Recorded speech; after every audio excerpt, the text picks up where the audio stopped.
성경 말씀 보겠습니다. 성경 말씀 마태복음 7장. 성경 말씀 마태복음 7장 1절부터 12절까지 말씀 보겠습니다. 마태복음 7장 1절부터 12절까지의 말씀입니다.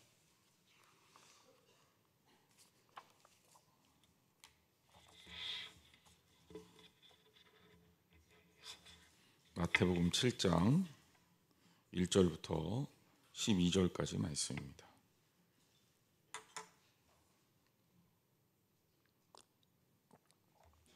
우리 한 절씩 교독하겠습니다. 비판을 받지 아니하려거든 비판하지 말라. 너희가 비판하는 그 비판으로 너희가 비판을 받을 것이요 너희가 헤아리는 그 헤아림으로 너희가 헤아림을 받을 것이니라. 어찌하여 형제의 눈 속에 있는 티는 보고 내 눈 속에 있는 들보는 깨닫지 못하느냐. 보라, 내 눈 속에 들보가 있는데 어찌하여 형제에게 말하기를 나로 내 눈 속에 있는 티를 빼게 하라 하겠느냐. 외식하는 자여, 먼저 내 눈 속에서 들보를 빼어라. 그 후에야 밝히 보고 형제의 눈 속에서 티를 빼리라. 거룩한 것을 개에게 주지 말며 너희 진주를 돼지 앞에 던지지 말라. 그들이 그것을 발로 밟고 돌이켜 너희를 찢어 상하게 할까 염려하라. 구하라, 그리하면 너희에게 주실 것이요. 찾으라, 그리하면 찾아낼 것이요. 문을 두드리라, 그리하면 너희에게 열릴 것이니. 구하는 이마다 받을 것이요 찾는 이는 찾아낼 것이요 두드리는 이에게는 열릴 것이니라. 너희 중에 누가 아들이 떡을 달라 하였는데 돌을 주며 생선을 달라 했는데 뱀을 줄 사람이 있겠느냐. 너희가 악한 자라도 좋은 것으로 자식에게 줄 줄 알거든 하물며 하늘에 계신 너희 아버지께서 구하는 자에게 좋은 것으로 주시지 않겠느냐. 그러므로 무엇이든지 남에게 대접을 받고자 하는 대로 너희도 남을 대접하라. 이것이 율법이요 선지자니라. 아멘.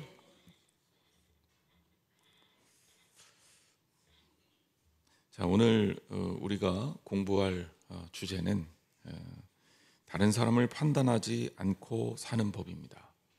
비판에 관한 내용이라고 볼 수 있고요. 이 부분이 우리들한테 되게 많은 부분에서 굳이 얘기하자면 좀 많이 찔린다고 할까요? 우리 상황에서 흔히 일어날 수 있는 일이고 우리가 참 못하는 일, 신앙인으로서 참 그러면 안 되는데 너무나도 많은 부분에서 구멍이 뻥뻥뻥뻥 뚫리는 파트가 이 파트입니다. 그래서 저도 이 과를 준비하면서 여러 가지 것들에 대한 생각들을 참 많이 하게 됐습니다. 먼저 제임스 브라이언 스미스 목사님이 이 책의 저자죠. 스미스 목사님은 자기의 경험담을 서문에 기록해놓고 있습니다. 자기 친구 마크의 얘기를 해요. 사람 이름 마크가 중요한 건 아니죠. 이 친구가 아는 한 친구가 있는데 이 한 친구가 너무 자기가 결혼할 여자친구한테 함부로 한다는 거죠.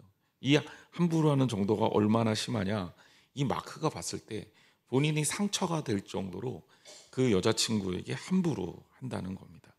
그래서 보다 참다 못해서 친구에게 충고를 하려고 이 스미스 목사님한테 이 문제를 가지고 상담을 하게 된 겁니다. 그래서 이 마크의 이야기는 그거였어요. 함부로 하는 그 친구에게 자기가 이 내용을 전달을 해야 되는데 두 가지 방법을 생각하고 있다는 거예요. 첫째는 뭐냐, 아예 1대1로 물어서 네가 너의 여자친구한테 함부로 할 때마다 내가 다 기록해놨다, 진짜 리스트업을 했다는 거예요. 이렇게 오지랖이 넓은 사람들이 있기는 있어요.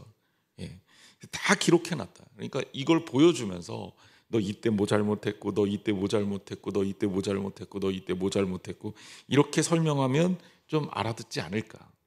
두 번째는 자기 혼자 얘기하면 그건 네 의견이지 이럴 수 있잖아요. 그러니까 사람을 동원해서 또 한 사람의 친구를 데리고 와서 셋이 만나는 거죠.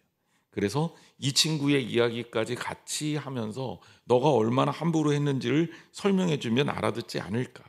이렇게 두 가지 방법을 가지고 이 스미스 목사님한테 이야기를 했다는 겁니다. 그런데 이 스미스 목사님이 이렇게 대답을 해요. 둘 다 최악의 방법이다. 둘 다 최악의 방법이다. 그러면서 이 질문을 합니다. 마크에게 묻는 거죠. 친구 마크에게 너는 누가 너한테 지금 네가 하려고 하는 방법으로 충고를 했을 때 네가 반응을 어떻게 했냐 물어봤더니 이 마크가 자기의 경험담을 얘기하는 거예요. 자기가 성경 공부 모임도 나가고 주일날 교회도 열심히 다니고 했지만 이 마크는 평신도예요. 목사는 아니고요. 가끔 주말에 클럽을 춤추러 갔다는 거죠. 근데 자기 성경 공부 모임 중에서 자기가 클럽 가는 것들에 대해서 얘기를 했더니 이 부분에 대해서 굉장히 마음에 안 들어하는 사람이 있더래요. 물론 오지랖 넓은 사람이 이 마크 혼자만은 아닐 거 아니에요. 이 마크에게 이렇게 얘기한 거죠. 아니 어떻게 크리스찬이 토요일날 혹은 금요일날 예배를 앞두고 있는데 클럽에 가서 향락을 즐기냐, 그거는 잘못됐다고 생각한다, 이런 얘기를 들었다는 거예요. 그래서 스미스 목사님이 다시 묻는 거예요. 그래서 너는 어떻게 했는데 그 사람 이야기 듣고 행동을 고쳤냐? 그랬더니 마크가 얘기하는 거죠.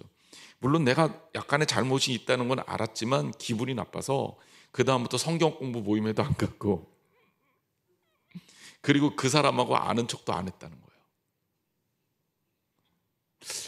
여러분, 그러면서 스미스 목사님이 거 봐라, 누군가에 대해서 직설적으로 무엇인가를 안 좋다고 얘기하는 게 그렇게 쉬운 얘기가 아니다, 여기까지 얘기하고 서론을 시작합니다. 결론에 이제 그 이야기의 결론들이 이제 나오게 됩니다. 오늘 이 관은 우리들한테 실제적으로 많이 일어나는 일이에요. 우리는 다른 사람들에게 비판을 받거나 비난을 받는 경우가 있지요. 또 누군가에 대해서 평가를 하는 경우도 있습니다. 자, 그런데 여러분, 비판이란 말, 우리나라 말도 뭐 여러 가지가 있죠. 비판이란 말이 있고 비평이라는 말도 있습니다. 그리고 평가라는 얘기도 있어요. 근데 보통 가장 나쁜 의미로 얘기할 때 비판, 비난이라는 단어를 쓰게 됩니다. 혹은 평가라는 말도 쓰게 되고 비평이라는 말도 쓰게 돼요. 평가는 긍정적인 의미의 얘기로 많이 쓸 수도 있고, 학문적인 의미로 비평은 그다지 나쁜 의미가 아닙니다. 이거는 반드시 해야 되는 것이기도 합니다. 이 말들을 좀 구별해야 된다라는 거예요. 비판이라는 말과 평가라는 말들을 좀 구별해야 된다.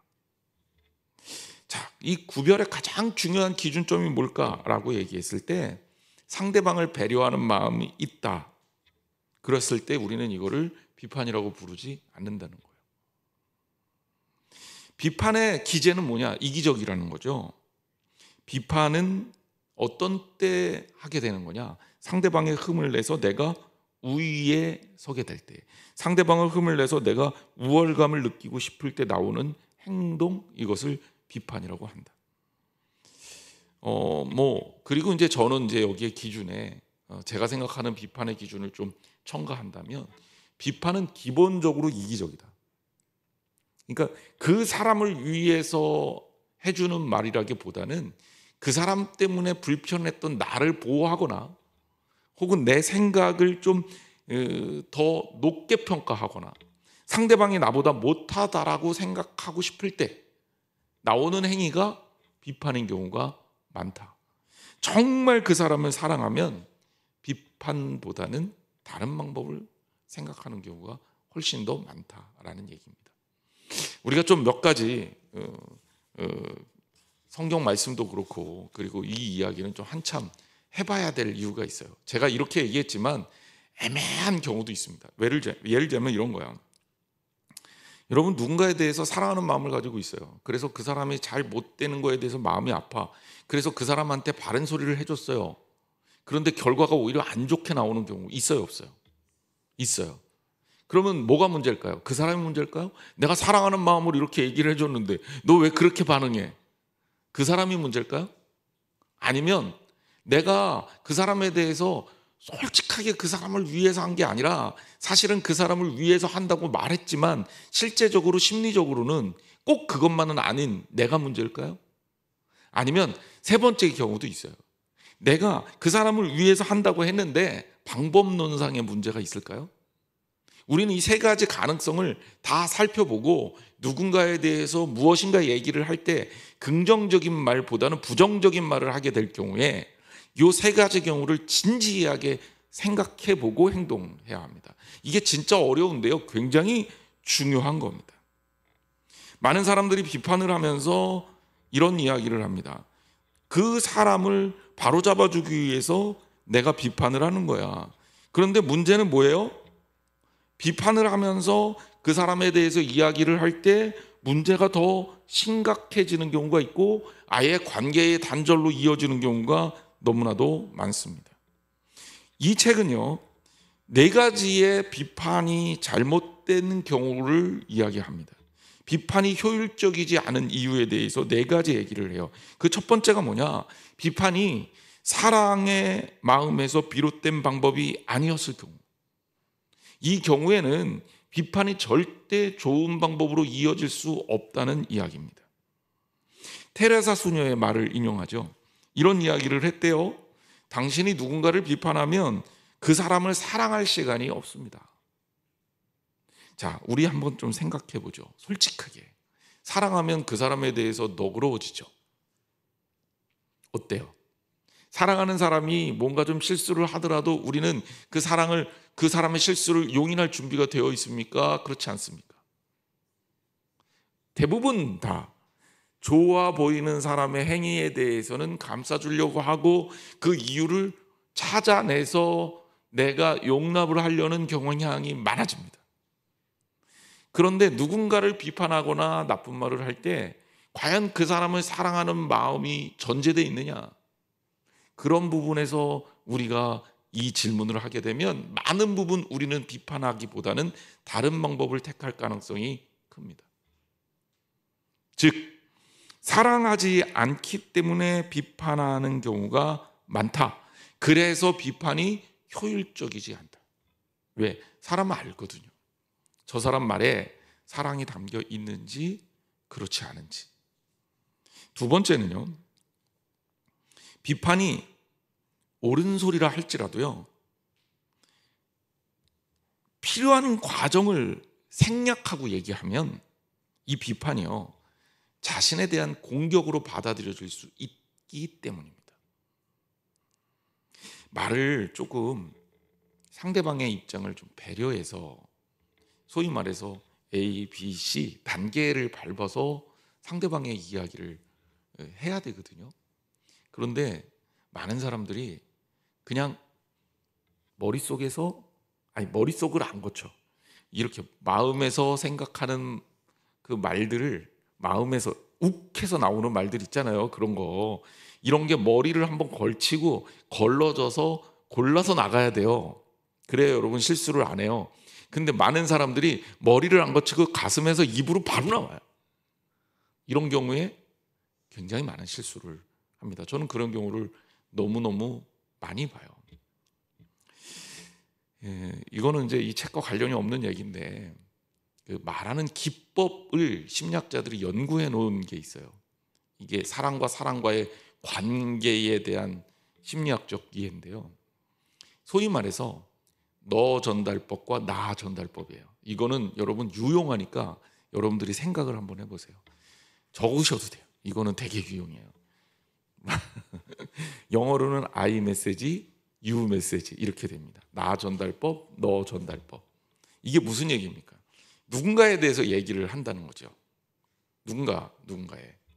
그런데 너 잘못됐어 이렇게 얘기하는 방법이 있고요.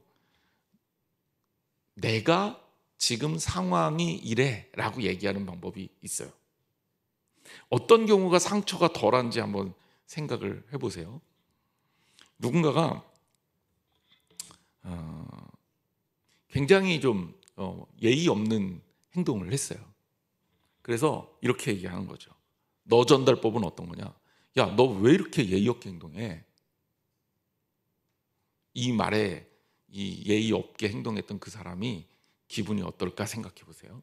누군가 나한테 내가 이제 너무 편한 자리에서 그냥 나도 모르게 어떤 행동을 했는데 너 왜 이렇게 예의 없게 행동해? 이렇게 얘기하는 거하고 두 번째 나 전달법이에요.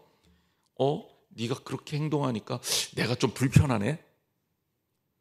자, 내가 마음이 좀 힘드네. 어떤 경우가 그 사람이 공격받는다고 생각할까요? 앞에요, 뒤에요? 예? 앞에예요, 앞에. 이게 이제 심리학에서 얘기하는 너 전달법과 나 전달법의 차이예요. 그러니까 여러분, 그 사람의 행동이 나한테는 불편할 수 있어. 그렇죠? 그런데 누군가에겐 불편하지 않을 수도 있어요. 그죠? 그러면 너가 잘못했어 이렇게 얘기하면 이 사람의 행동이 잘못됐다는 거고, 너의 행동으로 인해서 내가 좀 불편해졌다라고 얘기하는 거는 이 사람의 행동의 다양성을 인정해 주는데 내가 그것 때문에 힘들어졌다고 얘기하는 겁니다. 그래서 심리학자들은 나전달법을 익숙하게 사용하라고 얘기하는 거죠. 익숙하게. 제가 예전에 한번 좀 창피한 경험이 있었는데 도서관에서 친구랑 조금 떠들었어요. 원래 떠들면 안 되는데 하고 싶은 얘기가 있을 수 있잖아요. 그러다 보면 이제 나가서 얘기하지 못하고 그냥 속닥속닥 얘기를 조금, 실제로 길게도 안 했어요. 몇 마디 했어요. 그런데 앞에 있던, 그 당시엔 얼굴을 모르던 선배인데 선배가 우리한테 막 뭐라 그러는 거예요. 막 뭐라 그러는 거예요. 그런데 그게 지금까지도 기분 나빠. 그 선배 목사님은 다 까먹었을 거예요. 지금 뭐 굉장히 목회 잘하고 계시고 좀 성품도 훌륭하다고 인정받는 분인데 저 잘 안 봐요. 그리고 친해지려고 노력도 안 해. 왜? 그때 도서관에서 당한 게 아직도 트라우마처럼 올라와. 아이씨, 도서관에서 써둘 수도 있지. 그때 무슨 생각이 들었냐면, 시끄러우면 자기가 딴 데로 가든가, 자리 많은데. 말도 안 되는 얘기죠. 근데 그때 그렇게 떠들면 내가 공부하기 좀 힘드네 이렇게 얘기했으면 제가 그렇게까지 기분 나빠하지 않았을 것 같아요. 근데 막 죽을 죄를 진 것처럼 저를 공격하더라고요. 도서관에서 자기는 한 번도 안 떠들었나? 예. 그래서 그 생각만 하고 그 선배 볼 때마다 떠드나 안 떠드나 계속 보게 되고, 그래서 그러다가 공부 못하고. 이게 나 전달법과 너 전달법의 차이예요. 여러분, 이렇게 얘기하니까 좀 느낌이 오시죠? 예. 그러니까 여러분, 그 사람을 배려하지 못하고 필요한 것을 생략하고 다이렉트로 확 얘기하는 게 절대로 좋을 수가 없어요. 이건 꼭 기억하세요. 세 번째, 비판이 문제인 경우는 뭐냐면 건설적이지 않고 파괴적이에요. 대부분의 비판을 하는 사람들은 상대방의 비판 이후에 대응에 대해서는 생각을 잘 안 해. 저 사람 왜 저래? 너 왜 그러냐? 그렇게 하면 안 되지. 누군가에 대해서 막 공격을 한단 말이에요. 어떻게 그럴 수가 있어 막. 그런데 그 사람이 왜 그렇게 행동했는지에 대해서 우리는 이해하지 못하잖아요. 두 번째, 그 사람이 그렇게 행동한 이유가 있을 거라고요. 그리고 그 사람의 그 행동을 꺾은 다음에 그 사람이 다른 대안을 세울 수 있도록 유도를 해줘야 될 책임이 있는데 그런 거 없죠. 비판에는 공격하는 게 목적이에요. 이런 경우를 비판이라고 하는 거예요. 그리고 네 번째, 저는 이 부분이 좀 굉장히 조심스러워서 제가 되게 함부로 얘기를 안 하려고 스스로에게도 노력하고 있는 부분인데, 내가 틀릴 수도 있기 때문에 그래요. 내가 틀릴 수도 있기 때문에. 우리가 어떤 사람에 대해서 이야기를 하는데 내가 그 상황이었어도 그렇게 행동했을 수 있기 때문에 그래요. 우리는 우리 자신의 판단이나 우리의 행동과 우리의 사고가 우리 입장에서는 이해도 되고, 왜? 세상에서 제일 관대한 사람은 나예요. 나에 대해서는 나는 엄청 관대해요. 여러분 아닌 것처럼 그렇게 저를 쳐다보지 마세요. 다 그래요. 다. 나도 그래요. 그런데 사람들은 자기에 대해서 관대하고요, 남에 대해서는 혹독해요. 다른 사람의 실수에 대해서는 비판적이지만 나의 실수에 대해서는 굉장히 많이 용납해요. 근데 그럴 수밖에 없는 게, 내가 실수한 건 실수한 정황이라든지 상황이라든지 이런 것들이 있잖아요. 그게 내가 다 이해할 수 있기 때문에 그래요. 그리고 다른 사람에 대해서는 그런 어떤 이해에 대한 대상을 다 외면해 버리고 그 사람의 행위만 딱 올려놓고 판단하기 때문에 그래요. 누군가 나에 대해서 나의 행위만 딱 올려놓고 판단을 하면, 그러면 비판하기 좋죠. 나도 똑같은 라인에 서게 되면 그렇게 관대할 수 없을 거예요. 심리학에서 기본적 귀인 오류라는 그런 법칙이 있어요. 이게 뭐냐면, 사람들은 나에 대해서는 굉장히 관대하다, 한마디로 얘기하면. 이거는 연구해 보니까 진짜 그런 거예요. 다른 사람이 똑같은 잘못을 했을 때는 어떻게 그럴 수가 있어, 이렇게 얘기하고, 자기가 했을 때는 뭐 그럴 수도 있는 거지 뭐, 이렇게 되는 거예요. 죄가 그런 식으로 많이 발전합니다. 다윗이 어땠어요? 밧세바를 취하면서 다윗이 어땠냐고요? 자기에 대해서는 끊임없이 용납하지 않았어요? 자기에 대해서, 나와 왕이니까, 쟤는 내 부하니까, 내 부하의 아내니까, 이러면서 스스로를 계속 합리화하지 않았을까요? 다윗이 회개할 수 있는 기회가 많았어요. 음욕을 품었을 때 그때 회개할 수 있었어요. 스톱할 수 있었어요. 안 하죠. 그리고 우리아를 전장에 보내서 죽게 하는 그러한 일들까지 안 할 수 있었잖아요. 근데 안 되는 거예요. 안 되는 거예요. 나 스스로에 대해서는 관대하기 때문에 그렇습니다. 두 번째 이유가 있습니다. 비판이 큰 틀에서 내 자신이 우월한 위치에 서기 때문에 그렇습니다. 사람이 참 묘한 게요, 내가 누군가에 대해서 흠을 잡으면 그 사람이 이렇게 깎아서 내려가잖아요. 그러면 나는 이렇게 스스로 약간 위쪽으로 향하게 되는 그런 성과를 보입니다. 남을 비판하면 일시적으로 자기 약점은 감춰지고요, 다른 이의 약점이 들춰지는 것 같기 때문입니다. 비판은요, 어떤 경우에도 선하게 사용되기 힘들기 때문입니다. 여러분, 이런 것 때문에 비판하는 사람들 저는 많이 봤는데요, 이거 정말 좋지 않아요.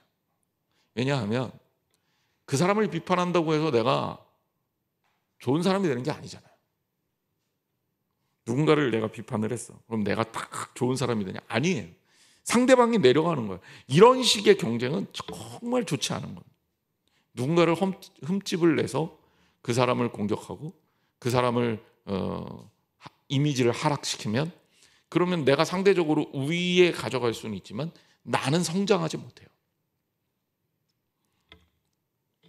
자, 그러면 예수님의 가르침은 어떨까? 비판에 대해서, 성경은 이 부분에 대해서 의외로 꽤 많은 곳에서 비판에 대해서 얘기를 하고 있는데요, 마가복음 7장 1절부터 5절까지 말씀 우리가 아까 읽어봤지만 다시 한번 좀 살펴봅시다. 비판을 받지 아니하거든 비판하지 말라. 너희가 비판하는 그 비판으로 너희가 비판을 받을 것이요, 너희가 헤아리는 그 헤아림은 너희가 헤아림을 받을 것이니라. 무슨 얘기입니까? 비판하지 말라는 거예요. 예수님 말씀은. 이유가 뭐냐? 너 남 비판하지, 네가 남 비판하는 그 기준에 따라 네가 적용될 거야. 그러니까 너가 괜찮겠냐? 남을 비판해도? 또 어찌하여 형제의 눈 속에 있는 티는 보고 내 눈 속에 있는 들보는 깨닫지 못하느냐? 보라, 내 눈 속에 들보가 있는데 어찌하여 형제에게 말하기를 내 눈 속에 있는 티를 빼라 하겠느냐? 제가 얼마 전에도 얘기했지만요, 사람은 다른 사람 얼굴은 잘 보고 다니지만 정작 내 얼굴은 태어나서 한 번도 제대로 못 봅니다. 거울로 보는 내 얼굴은 반사된 얼굴이지 실제 내가 보는 내 얼굴이 아니에요. 어떻게 생각해요? 다른 사람 얼굴은 진짜 잘 봐줄 수 있잖아요. 그래서 우리는 누군가 얼굴에 뭐가 묻어 있으면 상대방이 그거를 얘기해주고 지우기라고 할 수는 있지만, 내 얼굴에 뭐가 묻어 있는데 거울을 안 보면 나는 평생 동안 모를 수가 있습니다. 여러분, 왜 나는 내 얼굴에 뭐가 묻었는데 나를 모를까요? 그게 사람이에요. 이 말을 좀 기억하세요. 예수님 이야기는 똑같습니다. 너 눈에 들보가 있잖아. 근데 내 눈에 있는 들보는 못 봐. 그리고 다른 사람의 티는 보는 거죠. 사람 시야가, 눈이 참 재밌는 게요, 진짜 가까이 있는 거 안 보여요. 진짜 가까이 있는 거 안 보여요. 여기 뭐 붙었어요. 보여요, 안 보여요? 안 보여요. 안 보여요. 못 봅니다. 예수님 당시에는 거울이라고 해봐야 지금 우리가 쓰는 그런 선명한 거울이 아니라 희미한 청동 거울, 뭐 이런 쇠 거울, 뭐 이런 거예요. 그러니 여러분 잘 보였겠어요? 안 보이죠. 그래서 사람들이 얼마나 바보 같습니까? 여기 뭐 붙이고 다니면서 자기 눈에 들보가 있으면서 상대방에 있는 얼굴에 조금 묻은 거는 공격을 해. 야, 너를 더럽게 그런 거 붙이고 다니냐? 너 왜 눈 속에 티가 있어? 왜 그래 티는 묻히고 다니냐? 너무 잘 보이니까. 여러분, 사람들의 행동에는 이런 경우가 대부분입니다. 내 행동에 대해서는 인지하지 않아요. 나 익숙하거든. 근데 상대방의 행동은 거슬러요. 거슬려. 우리 비유도 있잖아요. 걔가 자꾸 엄마에게는 옆으로 갑니다. 그러면서 아들 걔한테 야, 너 똑바로 안 가? 그러면서 자기는 계속 옆으로 가요. 이런 경우가 얼마나 많은지 몰라요. 여러분, 특히 우리는 하나님의 자녀잖아요. 성도잖아요.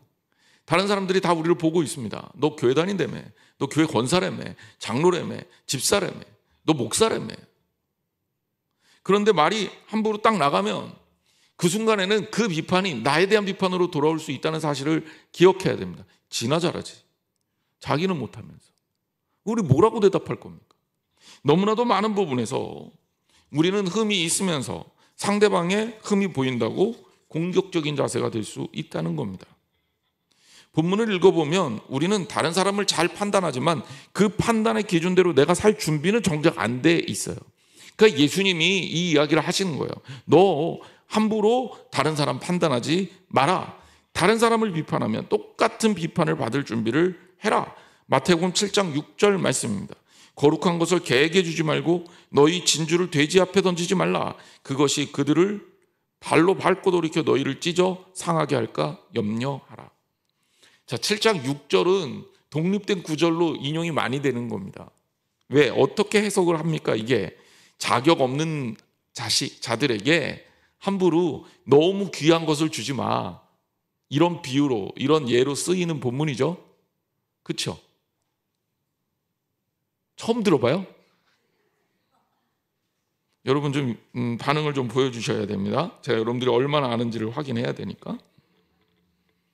근데 이제 여러분 성경을 볼 때요, 이제 우리 교인들이 이제 성경 보는 눈도 올라가고 이제 조금씩 이제 말씀에 대한 이 열망도 좀 생기고, 제가 이 주일날 우리 교인들 오후에 바이블 아카데미 참여하는 거 보고 되게 행복했거든요.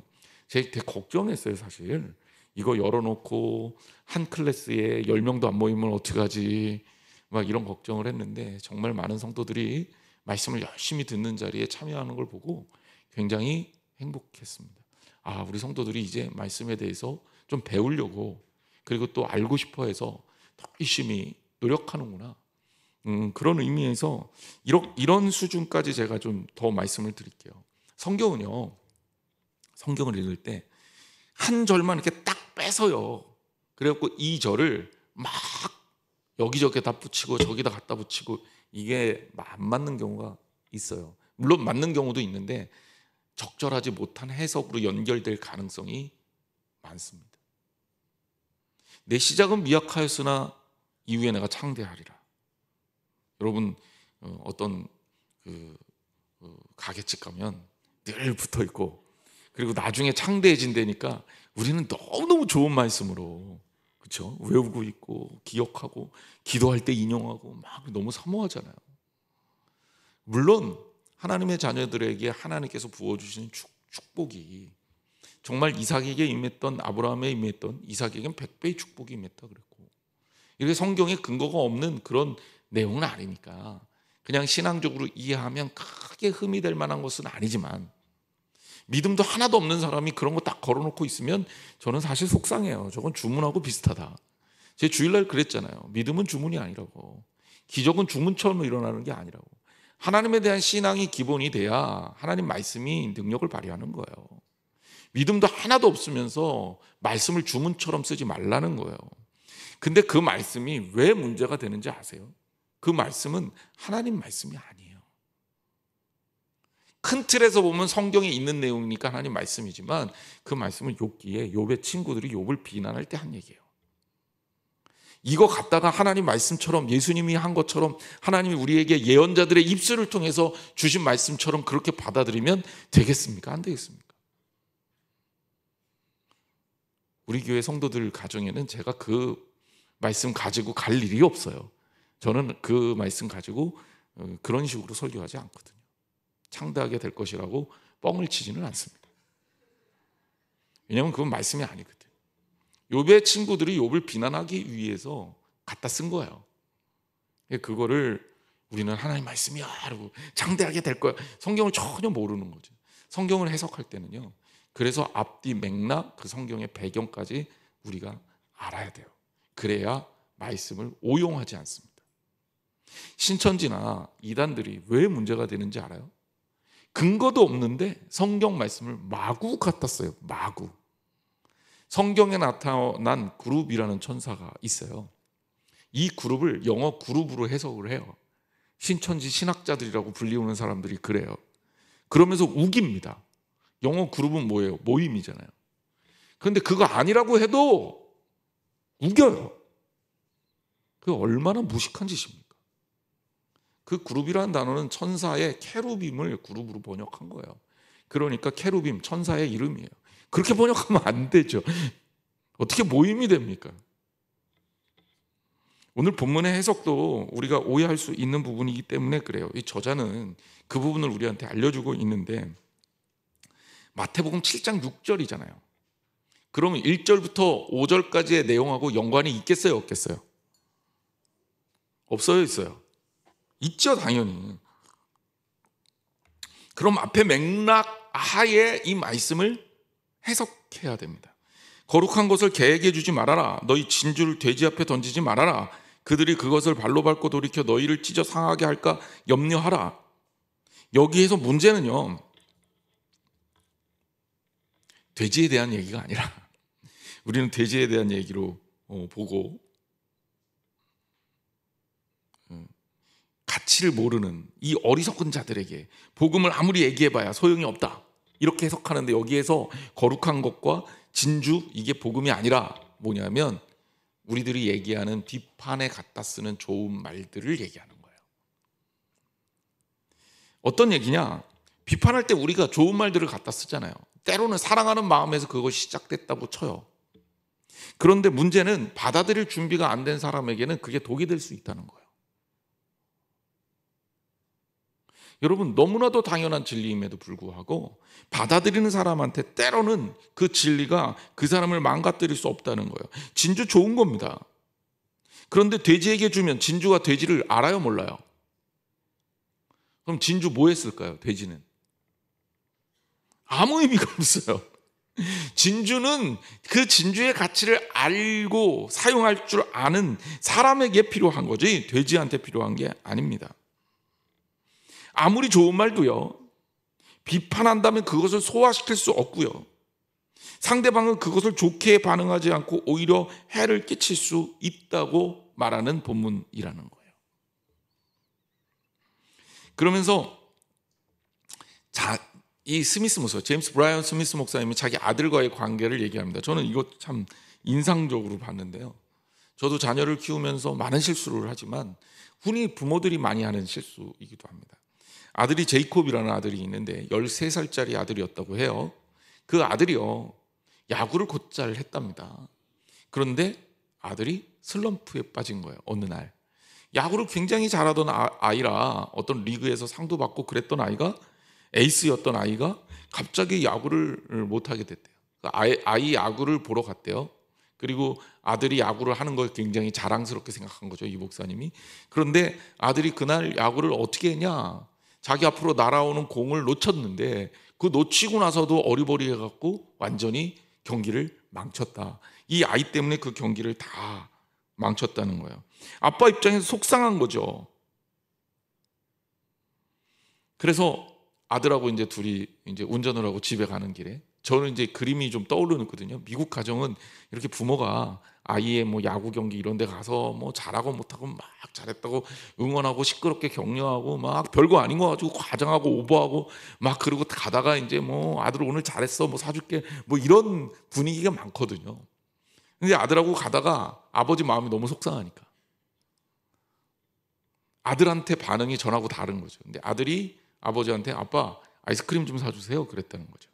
근데 다른 때 같으면 그래 내가 사줄게 그러고 사줬을 텐데 그날은 속상하니까 대답을 안 했대요.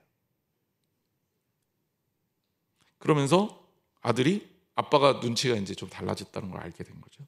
그리고 나서 아들이 아이스크림 먹고 싶다 하니까 왜 안 세워주는지에 대해서 이해를 못한 거예요.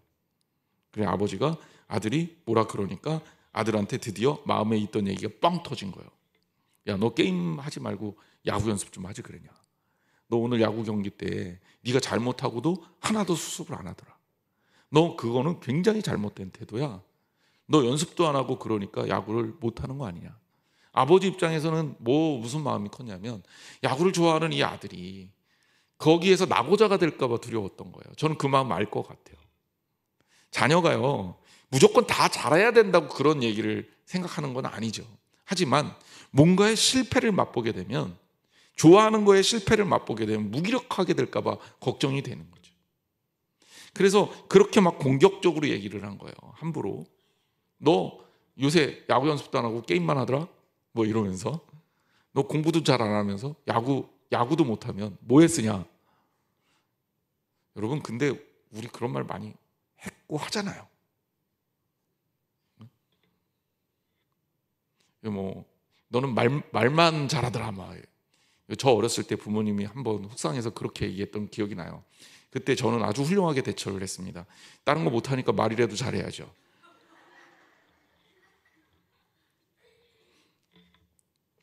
근데 이런 게 아이한테 상처가 된 거죠. 이제 아버지가 그 얘기를 아들한테 팍 쏟아놓으니까 이제 아들이 어떻게 반응하겠습니까? 아버지 제가 잘못했어요. 다음부터 연습할게요. 게임만 하지 않겠습니다. 아버지 실망시켜드리지 않을게요. 제가 노력해서 뭐든지 더 열심히 하는 사람이 될까요? 라고 얘기했을까요? 어떻게 알죠? 우리 다 해봤으니까 알잖아요. 차 문 쾅 닫고 지방으로 들어가서 문도 쾅 닫고 음악 크게 듣고 밥 먹으러 내려오지도 않고 이제 그러면서 냉전이 시작이 되는 거죠. 이 목사님이 무슨 생각을 했을까요? 이제 뭐 책에 보면 그 다음날 아들한테 진지하게 사과를 했대요. 근데 이게 참 훌륭한 태도예요. 자녀에게 부모가 사과하는 게 쉽지가 않습니다. 부모의 잘못을 인정한다는 게 쉽지가 않아요. 여러분 실수하지 않는 것도 중요하지만요. 자신의 실수를 다른 사람들 앞에서 인정하는 게 정말 중요합니다. 그리고 그것은 그 사람을 더 성숙하게 만드는 원인이 돼요.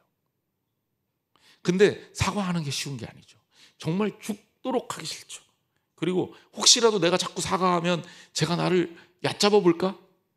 아빠를 우습게 볼까? 아빠가 자주 실수하는 사람이라고 생각할까 봐 이런 두려움 때문에 사과 안 하게 되는 경우가 많은데 여러 가지 책들에서 그리고 우리의 경험상 이렇게 진심이 담긴 사과는 관계의 회복을 가져옵니다. 반드시 필요한 거예요.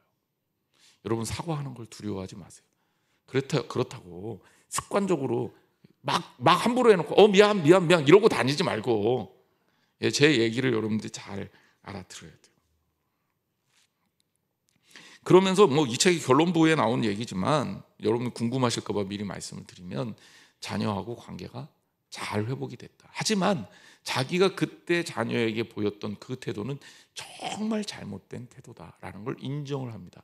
왜? 그 아이가 그렇게 행동한 이유가 있을 거 아니에요. 그거를 부모라면 찾아서 어렵지만 찾아서 그리고 그 관계의 대화를 그 문제의 원인을 다뤄줄 수 있어야 합니다.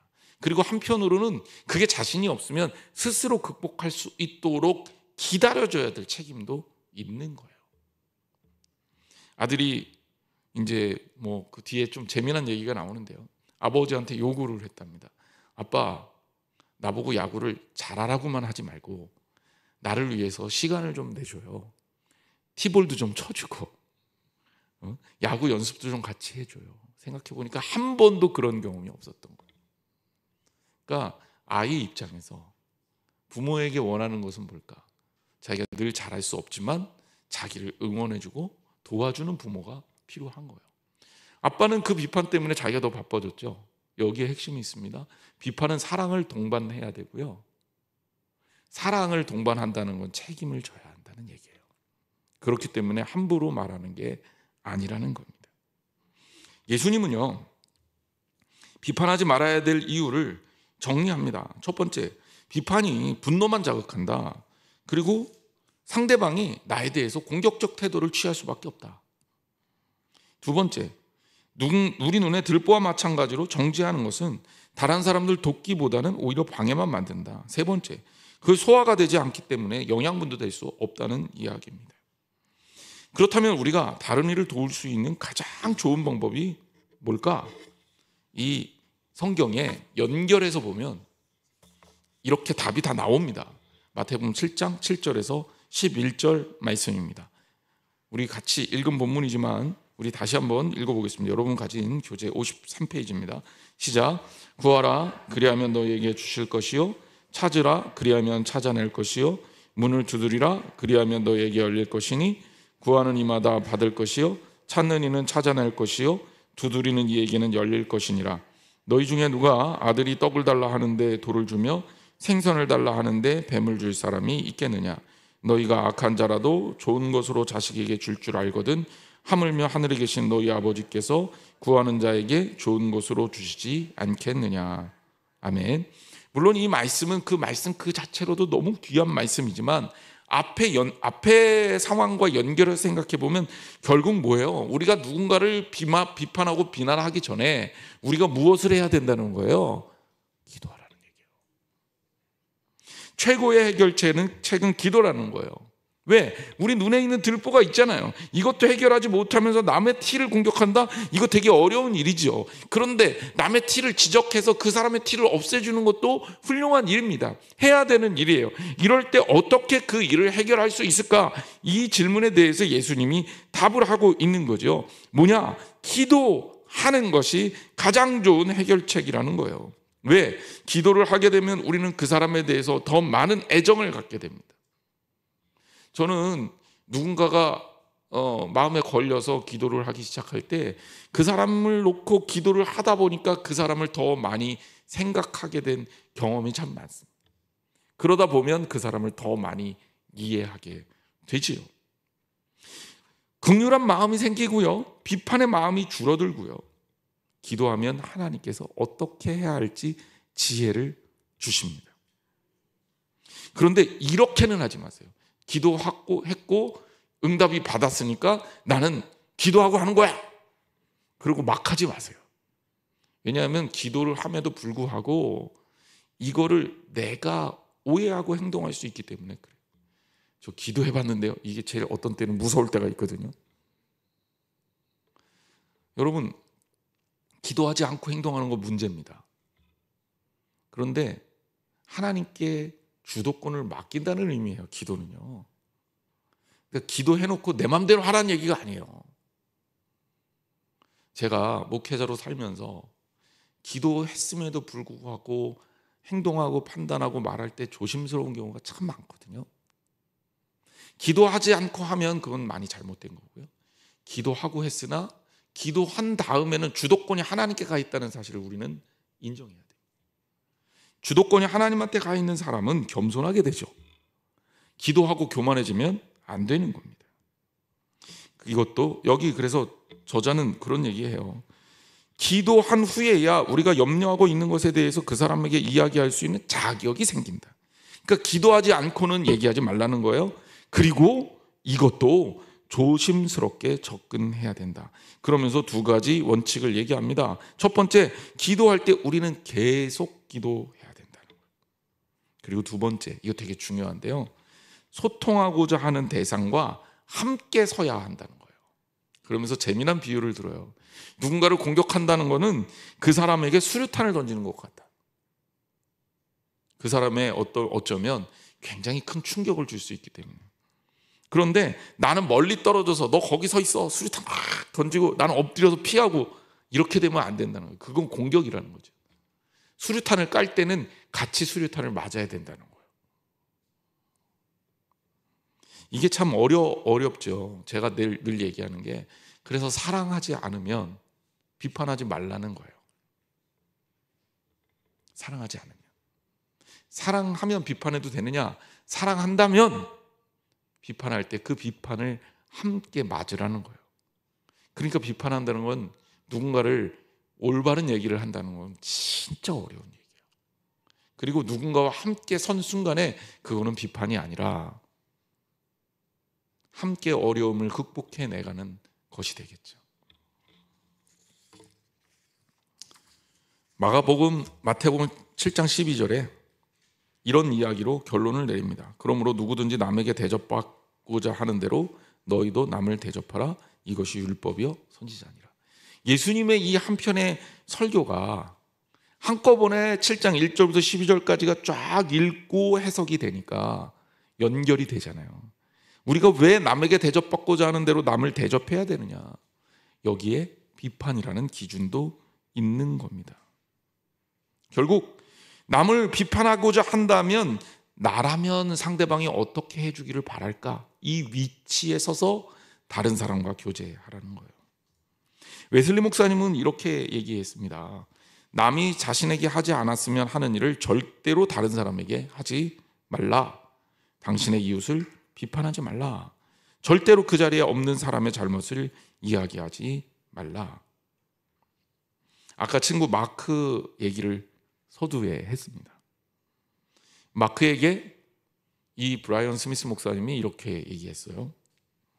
친구한테 얘기하러 가기 전에 일주일 동안 기도해보고 다시 만나자. 기도를 일주일 동안 한 겁니다. 그랬더니 마음이 조금 누그러졌어요. 조금 이 방법은 현명한 방법이 아니겠구나. 그래서 스미스 목사님한테 내가 기도하면서 마음이 좀 바뀌었는데 이제 어떻게 하면 될까? 이렇게 물어봤답니다. 스미스 목사님은 또 이렇게 얘기했대요. 한 주 더 기도해보고 다시 나를 보자. 그 친구를 위해서 한 주 동안 더 기도를 한 다음에 마음이 더 바뀌었겠죠. 그러면서 이제 어떻게 했느냐? 그 친구를 찾아가서 자기 이야기를 한 거죠. 내가 너가 어떻게 생각할지 모르겠는데 이런 너의 행동 때문에 많이 불편하고 힘들었었다. 그런데 내가 너를 위해서 기도하다 보니까 네가 그렇게 할 수밖에 없었던 너 나름대로의 이유가 있을 것 같다. 그거 좀 얘기 좀 해줄래? 내가 도와줄 수 있으면 최선을 다해서 도와줄게. 이렇게 얘기했다는 거예요. 여러분, 처음 얘기하고 두 번째 지금 기도 후에 이야기하고 완전히 다르지 않아요? 받아들이는 사람 입장에서는. 그랬더니 그 친구가 눈물을 흘리면서 이 친구 마크에게 자기 이야기를 했다는 거예요. 내가 솔직히 얘기하마, 나는 부모한테 폭력적인 부모 밑에서 자라서 사랑받지를 못했어. 그래서 누군가 내가 사랑하는 사람을 아껴주는 걸 잘 못한다는 거예요. 내가 어떻게 했으면 좋겠니? 오히려 그 친구가 도움을 요청하더라는 거예요. 그래서 손 붙잡고 같이 기도하면서 그 친구에 대해서 같이 기도하고 우리가 노력해보자라고 하면서 문제를 풀어나가기 시작했다는 거예요. 여러분, 저는요, 우리 교회에서 일어나는 수많은 상황들 속에 혹은 여러분들의 삶 속에서 누군가를 만나서 겪게 되는 이런 어려움 속에 지금 이 과가 너무너무 소중한 기준을 만들어 준다고 생각합니다.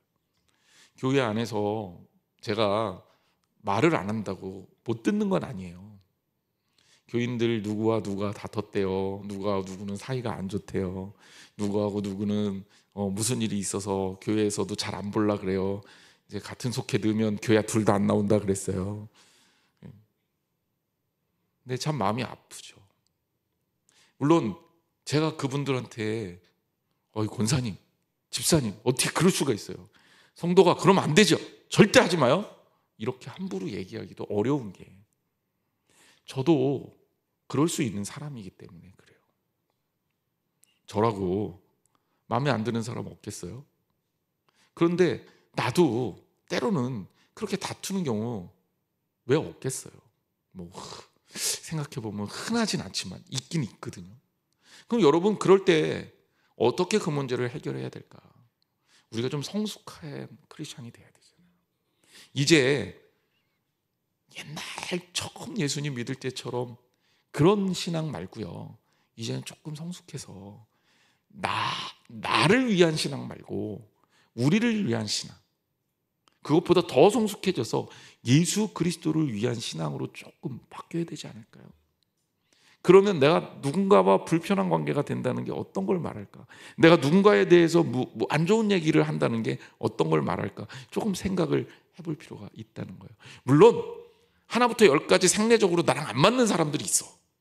나는 약속 안 지키는 사람 진짜 싫은데 약속을 수시로 깨뜨리는 사람이 있는가 하면, 반대 입장에서는 나는 저렇게 빡빡하게 살기 싫은데 왜 그렇게 꼬치꼬치 따지고 원칙대로 해결하려고 그러는 거야. 저 사람은 유도리가 하나도 없어. 나랑 안 맞아. 이럴 수 있어요. 하지만 여러분, 하나님이 우리를 이 공동체 안에 속하게 하신 이유가 있을 거 아니에요. 있겠죠. 그리고 나를 그 사람하고 만나게 하신 이유가 있을 거 아니에요. 뭔가 불편한 사람도 하나님께서 나를 만나게 하신 이유가 있는 겁니다. 그러면 좀 다른 방법으로 생각할 줄 알아야 된다. 여러분들이 나름대로 해결책은 기도하면서 잘 찾기를 바라고요. 저는 2가지 원칙만 여러분들한테 드리고 오늘 말씀을 마치려고 합니다. 2가지 원칙, 이거 꼭 지켜주세요. 이거는 원칙이라는 얘기는 어기지 말란 얘기예요. 이거는 제가 여러분들한테 그렇다고 원칙을 깼다고 여러분들한테 구박하거나 여러분을 못된 사람 어떻게 그럴 수가 있어, 이를 뿌득뿌득 갈거나 이러지는 않을 건데, 그런데 지켜줬으면 하는 제 바람입니다. 이거는 성경적 원리에서 얘기하는 거예요. 첫 번째, 누군가에 대해서 부정적으로 말하는 것을 줄이거나 없애십시오. 누군가에 대해서 부정적으로 얘기하는 것들을 좀 줄이거나 없애주세요. 완전히 없앨 수는 없다 그러면 좀 줄여주세요. 아니, 하루나 이제 다음 주 수요일까지 우리 일주일 동안 한번 내가 누군가에 대해서 부정적으로 얘기했다면 몇 번이나 했는지 한번 체크 한번 해보시고 될 수 있으면 한번 줄여보시죠. 하루 동안 한 번도 누군가에 대해서 욕하지 않고 보내보기. 축구를 안 봐야 돼요, 저 같은 경우는. 예. 아예 새벽에 하니까 난 것 같아요. 아예 안 보니까 욕할 일도 없어요. 저 같은 경우는 그런 걸 하지 말아야 돼. 예. 2번째, 없는 사람 얘기하지 말기. 자리에 없는 사람 얘기하지 말기. 이 2가지만 여러분들이 한번 지켜주고, 우리 교인들은 이 2가지를 좀 잘 지켰으면 좋겠어요. 그럼 아마 우리들 사이의 분쟁도 굉장히 많이 줄을 겁니다. 자, 첫 번째 뭐였죠? 부정적인 얘기하지 말기. 2번째, 자리에 없는 사람 얘기하지 말기. 진짜 어렵겠지만 한번 해봅시다. 예, 기도하겠습니다.